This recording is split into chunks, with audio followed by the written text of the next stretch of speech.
মিষ্টি বাচ্চারা, বাবা যেমন সুইটের পাহাড়, সেই রকম বাচ্চারা তোমাদেরকেও সুইট বাবা আর তার উত্তরাধিকারকে স্মরণ করে মোস্ট সুইট হতে হবে। প্রশ্ন: এখন তোমরা কোন বিধিতে নিজেদেরকে সেভ করে সবকিছুকে সেভ করে নাও? উত্তর: তোমরা বলো, বাবা, দেহসহ আমাদের খড়কুটোর মতো সামান্যতম যা কিছু আছে সেই সব কিছু তোমাকে দিয়ে দেব, আর তোমার থেকে আবার ভবিষ্যতে অর্থাৎ সত্যযুগে নেব। এতে তোমরা যেন সেফ হয়ে গেলে। সবকিছু বাবার সিন্ধুকে সেভ করে দাও। এ হলো শিব বাবার সেফটি ব্যাংক। তোমরা বাবার সেফে থেকে অমর হয়ে ওঠো। তোমরা মৃত্যুর উপর বিজয় প্রাপ্ত করো। শিব বাবার হলে তো সেফ হয়ে গেলে। আর কেবল উচ্চ পদ প্রাপ্ত করার জন্য পুরুষার্থ করতে হবে। ওম শান্তি। বাবা বাচ্চাদেরকে জিজ্ঞাসা করছেন, মিষ্টি বাচ্চারা, তোমরা নিজেদের ভবিষ্যতের পুরুষোত্তম মুখ দেখতে পাও কি? পুরুষোত্তম পোশাক কি দেখতে পাও? বুঝতে হবে যে আমরা ভবিষ্যতে নতুন সত্যযুগী দুনিয়াতে এই লক্ষ্মী নারায়ণের বংশাবলিতে যাব, অর্থাৎ সুখধামে যাব বা পুরুষোত্তম হব। এমন নেশা আমাদের থাকতে হবে, নারায়ণী নেশা থাকতে হবে। স্টুডেন্টস যখন পড়াশোনা করে তখন তার বুদ্ধিতে থাকে আমি অমুক হব, আমি এই করব। তোমরাও জানো যে তোমরা বিষ্ণুপুরী রাজবংশীতে যাবে, রাজবংশী হবে, কেননা বিষ্ণুর দুই রূপ হলো লক্ষ্মী আর নারায়ণ। এখন তোমাদের বুদ্ধি অলৌকিক। আর কারো বুদ্ধিতে এই কথা থাকবে না যে এখানে তোমরা জানো যে আমরা সত্য বাবা শিব বাবার সাথে বসে আছি।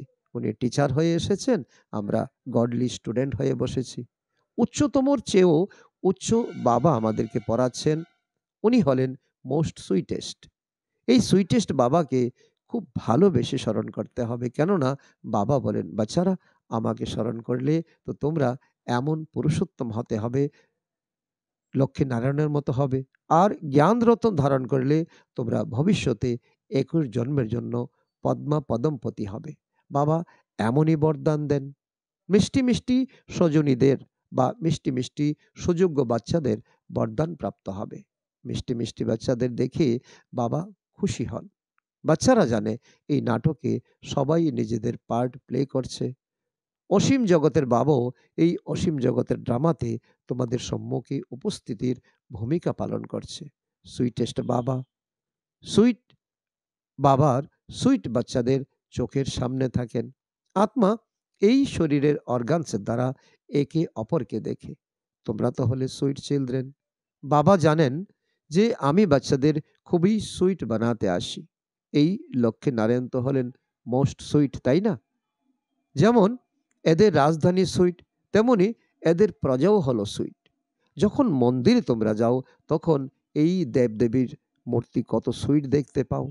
কোথাও মন্দির হলে তো তোমরা সুইট দেবী দেবতাদের দর্শন করতে যাও। কখন মন্দির খুলবে, কখন গিয়ে দর্শন করবে। দর্শনার্থীরা ভাবে তারা দেবী দেবতারা এখানে সুইট স্বর্গের মালিক ছিলেন। শিবের মন্দিরেও কত শত শত ভক্ত যায়, মানুষ যায়, কারণ তিনি খুব সুইটেস্ট থেকেও সুইটেস্ট। আমাদের এই সময় তমপ্রধান থেকে শতপ্রধান বানাচ্ছেন। সেই শিব বাবার অনেক মহিমা করা হয়। বাচ্চারা, তোমাদেরও অত্যন্ত মোস্ট সুইট হতে হবে। বাচ্চারা, সুইট থেকে সুইট বাবা তোমাদের সামনে বসে আছে। তিনি হলেন গুপ্ত। ওনার মতো সুইট আর কেউ হতে পারে না। বাবা যেন সুইটের পাহাড়। সুইট বাবা এসে এই তিক্ত দুনিয়াকে বদল করছেন, বদলে সুইট করছেন। বাচ্চারা জানে সুইটেস্ট বাবা আমাদের মোস্ট সুইটেস্ট করে তোলেন, একদম বাবার সমান করে তোলেন। যে যেমন সেরকমই তো গড়বেন। তাই এরকম সুইটেস্ট হওয়ার জন্য সুইট বাবা আর সুইট উত্তরাধিকারকে প্রেম থেকে স্মরণ করতে হবে। বাবা বাচ্চাদেরকে বারংবার বলেন, মিষ্টি বাচ্চারা, নিজেকে অশরীরী মনে করে আমাকে স্মরণ করলে আমি প্রতিজ্ঞা করছি, স্মরণের দ্বারাই তোমাদের সব দুঃখ যন্ত্রণার সমাপ্তি হবে। তোমরা এবার হেলদি, এবার ওয়েলদি হয়ে যাবে। তোমরা মোস্ট সুইট হয়ে যাবে। আত্মা সুইট হলে শরীরও সুইট প্রাপ্ত করবে। বাচ্চাদের এই সাথে থাকতে হবে, নারায়ণের সাথে থাকতে হবে। আমরা মোস্ট বিলিভেড বাবার বাচ্চা। আমাদের বাবার শ্রীমতে চলতে হবে। ভীষণ মিষ্টি, মিষ্টি বাবা আমাদের ভীষণ মিষ্টি করে তোলেন। মোস্ট beloved বাবা বলেন, "তোমাদের মুখ থেকে সর্বদা রত্ন নির্গত হওয়া চাই।" কোনো তিক্ত বা পাহাড়ের মতো কঠিন কথা বলা উচিত নয়। কারণ তোমরা এখন দেবী-দেবতা হতে চলছ। যত সুইট হবে ততই বাবার নাম সুখ্যাত করবে। তোমরা বাচ্চারা বাবাকে ফলো করলে তোমাদেরকেও অন্যরা সবাই ফলো করবে। যে কর্ম তুমি করবে তোমাকে দেখে অন্যরা করবে। বাবা তো তোমাদের টিচারও বটে। তাই টিচার অবশ্যই বাচ্চাদের শিক্ষা দেবেন যে, বাচ্চারা রোজ নিজেদের স্মরণের চার্ট রাখো। যেমন করে ব্যবসায়ীরা রাত্রে হিসাবের খাতা মেলায়, তোমরা যেন ব্যবসায়ী। বাবার সাথে কত বড় ব্যবসা চলছে তোমাদের। যত বেশি বাবাকে স্মরণ করবে, বাবার থেকে ততই অফুরন্ত সুখ প্রাপ্ত করবে, শতপ্রদান হবে। প্রতিদিন নিজেকে নিরীক্ষণ করো। নারদকে যেমন বলা হয়েছিল না, আয়নায় নিজের মুখ দেখো যে তুমি লক্ষ্মী নারায়ণকে বরণ করার যোগ্য কিনা। তোমাদের দেখতে হবে আমরা লক্ষ্মী নারায়ণের মতো সুযোগ্য হয়েছে কিনা। আমাদের মধ্যে কি কি দুর্বলতা আছে, কারণ তোমাদের পারফেক্ট হতে হবে। বাবা আসেনি তোমাদের পারফেক্ট বানানোর জন্য। তাই সততার সাথে নিজেদের নিরীক্ষণ করতে হবে নিজেদের মধ্যে কি কি দুর্বলতা আছে, যার মাধ্যমে তুমি বুঝতে পারবে কোন কারণে তুমি উচ্চ পদ প্রাপ্ত করতে পারবে না। আর সেই ভুল সংশোধন করে নিতে হবে। বাবা সর্বক্ষণ এই ভূত তাড়ানোর যুক্তি বলে দিচ্ছেন, এইভাবে করো, এইভাবে করো, এটা করো না। বাবা বসে সমস্ত আত্মাদের দেখছেন। কারুর কোন দুর্বলতা দেখলে তাকে কারেন্ট প্রদান করেন, যাতে তার বিঘ্ন সরে যায়। যত বাবার সহযোগী হয়ে বাবার মহিমা করতে থাকবে, ততই এই ভূত পালাতে থাকবে আর তোমরা খুব খুশিতে থাকবে। সেই জন্য নিজেদের সম্পূর্ণ নিরীক্ষণ করতে হবে। সারাদিনে মনসা বাচা কর্মনাতে কাউকে দোষ দেয়নি তো। সাক্ষী হয়ে নিজের আচার আচরণকেও দেখতে হবে। অন্যদের আচার আচরণ দেখতে পারো, কিন্তু প্রথমে নিজেকে দেখতে হবে। শুধু অন্যকে দেখলে কি হবে? নিজের নিজের সংশোধনটা করতে পারবে না, ভুলে যাবে নিজের সংশোধন। প্রত্যেককে নিজের সার্ভিস করতে হবে। অন্য কারো সার্ভিস করা মানে নিজের সার্ভিস করা। তোমরা শিব বাবার সার্ভিস করো না। শিব বাবা নিজেই বলেছেন, "আমি তোমাদের সেবার জন্য এসেছি।" শিব বাবা তো সার্ভিস করতেই এসেছেন, তাই না? তোমরা ব্রাহ্মণ বাচ্চারা হলে অত্যন্ত ভ্যালুয়েবল। যেন শিব বাবার ব্যাংকে সেফটিতে বসে আছো। তোমরা বাবার সেফে থেকে অমরও হয়ে উঠছো। তোমরা মৃত্যুর উপর বিজয় প্রাপ্ত করো। কারণ আধা কল্প তোমাদের অমরত্ব লাভ হয়। শিব বাবার হয়ে গেলে তো সেফ হয়ে গেলে না? তা সত্ত্বেও উচ্চ পদ প্রাপ্ত করার জন্য পুরুষার্থ করতে হবে। দুনিয়াতে মানুষের কাছে যতই ধন দৌলত থাকুক না কেন, সবই শেষ হয়ে যাবে। কিছুই থাকবে না। তোমাদের অর্থাৎ বাচ্চাদের কাছে তো এখন কিছুই নেই। এই দেহও নেই। এই দেহ বাবাকে দিয়ে দাও। যার কাছে কিছুই নেই তার কাছে যেন সবকিছু আছে। তোমরা সব পেয়েছির দেশে এসেছো। এক বাবা, দ্বিতীয় আর কেউ নয়। তোমরা অসীম জগতের বাবার সাথে লেনদেন করছো ভবিষ্যতের নতুন দুনিয়ার জন্য। তোমরা বলো, "বাবা, দেহসহ তুচ্ছ যা কিছু আছে সবই তোমাকে দিয়ে দিচ্ছি। আর তোমার থেকে আবার ভবিষ্যতে অর্থাৎ সত্যযুগে সবকিছু নিয়ে নেব।" তোমরা এইভাবে সেফ হয়ে গেলে। সবকিছু বাবার সিন্ধুকে সেফ হয়ে গেল। বাচ্চারা, তোমাদের ভিতরে কতই খুশি থাকা চাই। আর অল্প সময় বাকি আছে। আবার আমরা নিজেদের রাজধানীতে যাব। তোমাদের কেউ জিজ্ঞাসা করলে বলো, "বাহ! আমরা তো অসীম জগতের বাবার থেকে অসীম জগতের সুখের উত্তরাধিকার প্রাপ্ত করছি।" এইভাবে হেলদি ওয়েলদি হচ্ছি। আমাদের সব মনোকামনা পূর্ণ হচ্ছে। বাবা বুঝান, "মিষ্টি বাচ্চারা, এখন দেহি অভিমানী হও। যুগের শক্তিতে তোমরা কাউকে সামান্য বুঝালে শীঘ্রই তার তীর বিঁধবে। কারো তীর লাগলে একদম মূর্ছিত হয়ে যায়। প্রথমে মূর্ছিত হয়, তারপর বাবার হয়ে যায়। বাবাকে ভালোবেসে স্মরণ করলে বাবাও কাছে টেনে নেয়, আকর্ষণ করে। কেউ কেউ তো স্মরণ করেই না। বাবার দয়া হয়। তবুও বলেন, "বাচ্চারা উন্নতি করো। একমাত্র পুরুষার্থ করো। একমাত্র স্মরণ ছাড়া আর কোনো শর্টকাট নেই।" ১ম এ শর্ট ১ম এ শর্ত হলো, আমাকে স্মরণ করো, ১ম নম্বরে এসো। যত উচ্চ পদ প্রাপ্ত করবে ততই বাবার কাছে আসবে, আর ততই অপার সুখ প্রাপ্ত হবে। পতিত পাবন তো হলেন এক বাবাই। সেইজন্য এক বাবাকেই স্মরণ করতে হবে। শুধুমাত্র এক বাবাকে নয়, তার সাথে আবার সুইট হোমকেও স্মরণ করতে হবে। শুধু সুইট হোমকে নয়, ধন সম্পদও চাই। সেজন্য স্বর্গ ধামকেও স্মরণ করতে হবে।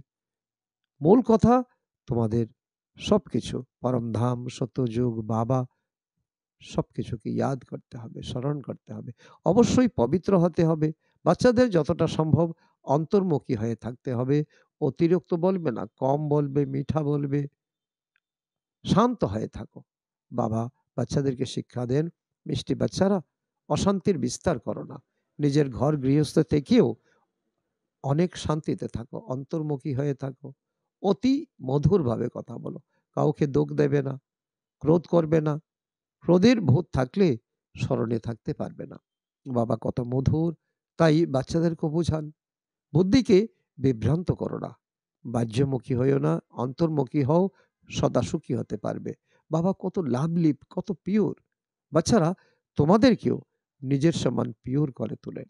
তোমরা যত বাবাকে স্মরণ করবে, ততই অপরিসীম লাভলি হয়ে উঠবে। দেবতারা কত লাভলি, যে এখানে তাদের জড়চিত্রকে পূজা করা হয়।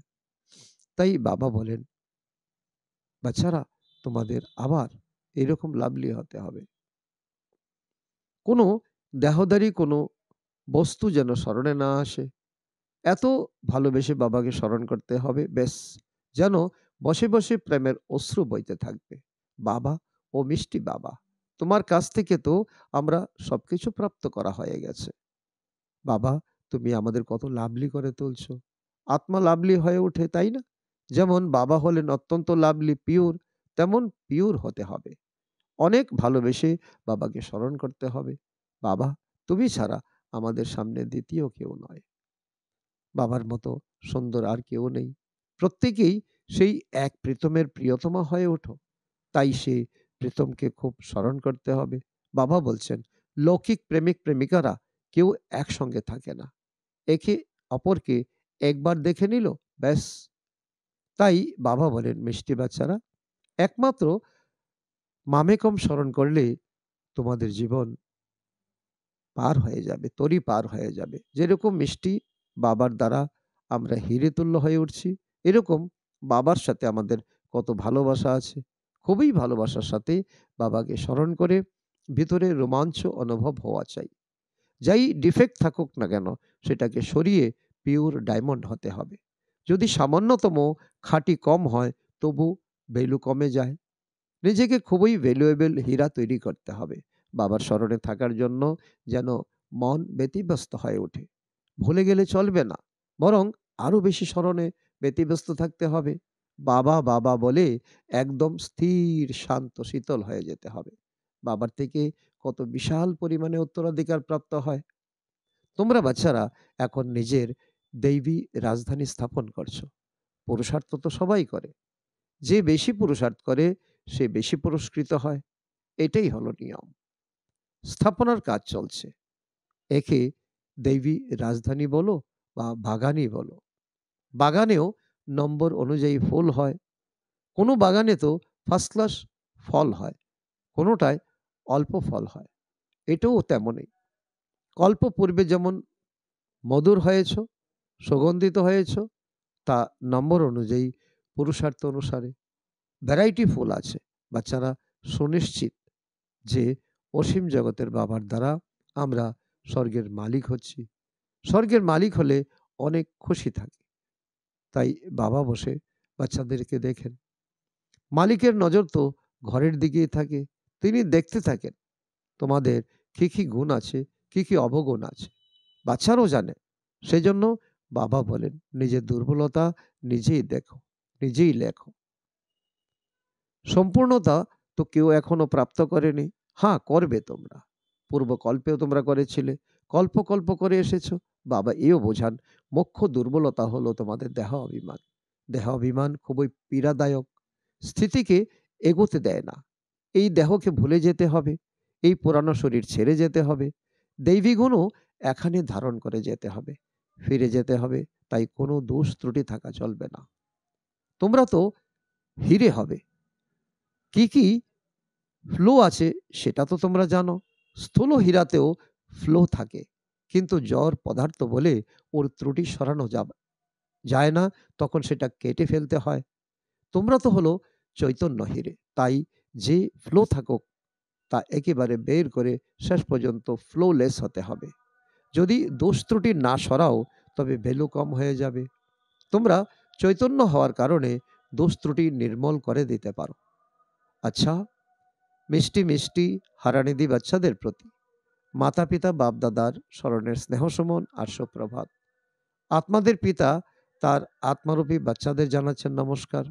আমরা আত্মারূপী সন্তানরা আমাদের মাতা পিতা বাপ দাদাকে জানাই স্মরণের স্নেহ সুমন এবং সুপ্রভাত। ধারণার জন্য মুখ্য সার: ১ নম্বর, যতটা সম্ভব অন্তর্মুখী হয়ে শান্ত থাকতে হবে। বেশি কথা বলবে না, অশান্তি ছড়াবে না, অত্যন্ত মধুরভাবে মধুর বোল বলতে হবে। কাউকে দুঃখ দেবে না, ক্রোধ করবে না। বহির্মুখী হয়ে বুদ্ধিকে এদিক ওদিকে উদ্ভ্রান্ত করবে না। পারফেক্ট হওয়ার জন্য সততার সাথে নিজের নিরীক্ষণ করতে হবে যে আমার মধ্যে কি কি দুর্বলতা আছে। সাক্ষী হয়ে নিজের আচার আচরণকে দেখতে হবে। ভূতদের তাড়ানোর যুক্তি তৈরি করতে হবে। আজকের বরদান: প্রকৃতির দ্বারা আগত পরিস্থিতিগুলির উপর বিজয় প্রাপ্তকারী পুরুষোত্তম আত্মা ভব। তার অর্থ হলো ব্রাহ্মণ আত্মারা হলো পুরুষোত্তম আত্মা, প্রকৃতি হলো পুরুষোত্তম আত্মাদের দাসী। পুরুষোত্তম আত্মাদেরকে প্রকৃতি প্রভাবিত করতে পারবে না। তো চেক করো প্রকৃতির দোলাচল নিজের দিকে আকর্ষণ তো করছে না।